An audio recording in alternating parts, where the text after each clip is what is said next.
Bismillahirrahmanirrahim. Salut tout le monde, je me présente, Dr Baraka Oussama, enseignant à l'Université Hassib Bouali de Chlef. Dans le cadre de cet événement scientifique, j'ai l'honneur de vous présenter mon travail intitulé L'étude théorique sur le comportement demi-métallique possible du composé Half-Hissler TiAGSI. Dans cet exposé, il y aura 4 parties. On commence par une introduction sur la famille des composés Hissler. Ensuite, on donne un aperçu sur la méthode de calcul utilisée. La troisième partie est consacrée à la présentation et à la discussion des résultats obtenus par le calcul. Finalement, nous terminerons par une conclusion générale, résumant les principaux résultats obtenus et également par quelques perspectives à envisager. Les composés Hissler ont été largement étudiés dans la communauté spectronique depuis la première prédiction de la propriété demi-métallique dans l'alliage demi-Hissler. Les composés Hissler présentent des propriétés magnétiques extraordinaires telles que la demi-métallicité, le ferromagnétisme, l'antiferromagnétisme et la supraconductivité pour des applications potentielles dans la spectronique, la conversion d'énergie et l'informatique quantique. Les alliages Hissler ont une composition de X2 YZ full Hissler ou XYZ half Hissler ou XY sont des méthodes de transition et Z est l'élément du groupe du bloc P formant une vaste collection de composés. De plus, les composés Hissler sont étendus aux composés quaternaires XX', YZ vers des propriétés et des fonctionnalités de dispositifs améliorés.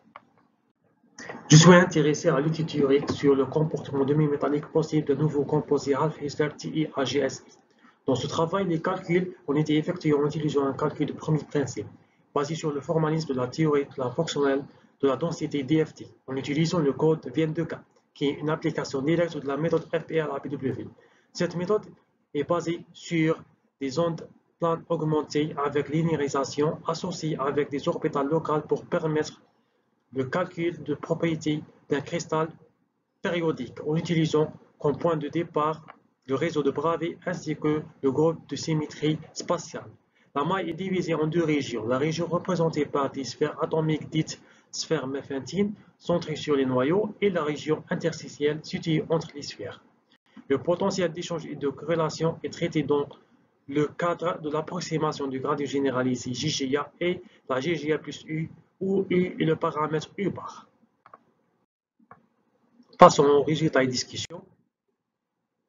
D'après la figure 1, les alliages demi-Hissler ternaires TiAGSI cristallisent dans la structure cubique avec le prototype MGAGAS, la structure avec le groupe d'espace F-43M numéro 216. La structure demi-Hissler est constituée de 3 sous-réseaux CFC interpénétrés occupés par les éléments TiAG et SI. Sur le tableau 1, ces éléments peuvent peupler des positions atomiques dans 3 arrangements de type différents, type 1, type 2 et type 3. Cette première étape constitue l'étape la plus importante pour développer les calculs qui suivent, car les autres propriétés dépendent du paramètre cristallin optimisé. Elles consistent à déterminer le paramètre de réseau à l'équilibre A, le modèle de compressibilité B et sa dérivée B'. C'est la raison pour laquelle nous avons effectué un calcul autocohérent de l'énergie totale pour différentes valeurs du paramètre de réseau. La figure 2 présente la variation de l'énergie totale en fonction du volume de TiAGSI en utilisant la JGA pour les 3 types dans l'état non magnétique et ferromagnétique. Les courbes obtenues permirent de confirmer que la structure CMB de type 2 à l'état ferromagnétique est la plus stable comparée aux autres états puisque cette structure a une énergie plus basse. Les valeurs des paramètres de maille, le modèle de compressibilité et sa dérivée pour les 3 types de structures dans l'état non magnétique et ferromagnétique sont regroupés dans le tableau 2.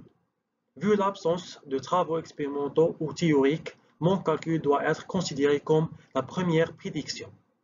On a calculé l'énergie de formation, c'est la différence entre l'énergie d'un cristal, TiAGSI, et la somme des énergies des éléments constituant ce cristal dans leur état stable. Nous avons trouvé une valeur négative, ce qui signifie l'existence et la stabilité et qu'il est possible de synthétiser TiAGSI expérimentalement. Passons aux propriétés électroniques. La structure de bande électronique de TiAGSI a été calculée le long des points de haute symétrie dans la première zone de Brillouin en utilisant l'approximation JGA et présentée sur la figure 3. La ligne rouge horizontale montre l'énergie de Fermi. Le composé étudié TAG-SI révèle un comportement métallique puisque la structure de bande ne présente aucun gap. Les bandes de valence et de conduction présentent un petit chevauchement pour le spin up en couleur vert et le spin down en couleur bleue. Pour rendre compte des effets de corrélation existants dans les couches localisées D de l'atome TI partiellement rempli, nous avons utilisé le paramètre U bar U. Donc les valeurs U sont variées dans une marge entre 0,1 et 0,5 Rydberg. On remarque un comportement métallique pour U égale 0,1, 0,2 et 0,5 Rydberg, puisqu'on a un petit chevauchement entre les bandes de valence et le bande de conduction, et un comportement demi-métallique pour U égale 0,3 et 0,4 Rydberg, puisqu'on a un caractère métallique pour le spin up et un caractère semi-conducteur pour le spin down. On conclut qu'on a une apparition d'un comportement demi-métallique pour des valeurs supérieures à 0,2 Rydberg. Ensuite, ce comportement est détruit pour des valeurs supérieures à 0,4 Rydberg. Pour mieux comprendre la structure de bande, il est intéressant de déterminer les spectres de densité d'état total et partiel afin d'analyser et connaître le type d'hybridation et les états responsables de la liaison. La figure 5 présente le calcul de la densité d'état total et partiel de TIAGSI en utilisant la GGA plus U avec U égale 0,3 Rydberg. Cette densité d'état est caractérisée par trois régions. À partir de la densité d'état partiel, on peut définir le caractère de chaque région de ces composés. La première région qui présente les parties les plus profondes de la bande de valence entre moins 10 et moins 8 électronvolts est dominée par les états S de l'atome Si. La seconde région, pour la région qui se situe entre moins 7 et moins 4 électronvolts, elle est prédominée par les états D de l'atome Ag avec une faible contribution des états P de l'atome Si. Finalement, la région qui se situe entre moins 4 et 8 électronvolts est dominée par les états D de l'atome Ti et les états P de l'atome Si.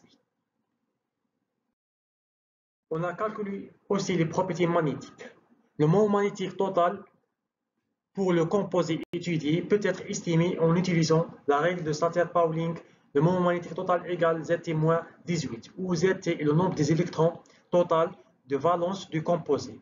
Pour notre cas, donc le nombre d'électrons total égale à 19, donc le moment magnétique total égale à 1. Dans le cas de la GGA, la valeur calculée du moment magnétique total pour le composé étudié est de 0,72. Il ne suit pas la règle de Stater-Pauling. Mais pour la GGA plus U, la valeur du moment magnétique total est presque égale à 1 et suit la règle de Stater-Pauling et affirme donc le comportement demi-métallique. Le moment magnétique total du TIAGSI et le moment magnétique partiel des atomes sont présentés dans le tableau 3. D'après ce tableau, on remarque que l'atome Ti contribue principalement au moment magnétique total, alors que la contribution des atomes d'Ag et de Si est moindre. Finalement, la conclusion, nous avons utilisé la méthode des ondes planes augmentées linéarisées FPLABW implémentée dans le code de calcul VN2K en utilisant les approximations GGA et GGA plus U. Nous avons déterminé les propriétés structurales de TIAGSI. La synthétisation de TIAGSI peut être réalisée à partir de la valeur calculée de l'énergie de formation. Le moment magnétique total suit la règle de Stater-Pauling. Le moment magnétique total est égal à Zt-18 lorsqu'on utilise la GGA plus U. En constatant que la GGA plus U fournit une meilleure description des propriétés électroniques et magnétiques du TIAGSI. Les résultats présentés sont des prédictions théoriques. Ils nécessitent donc une confirmation expérimentale pour explorer son application dans diverses industries de spintronique. Comme perspective, une importante base de données sera construite en calculant d'autres propriétés optiques, thermodynamiques et thermoélectriques pour l'utiliser par les chercheurs qui tentent d'étudier ce composé TIAGSI expérimental. Merci pour votre attention.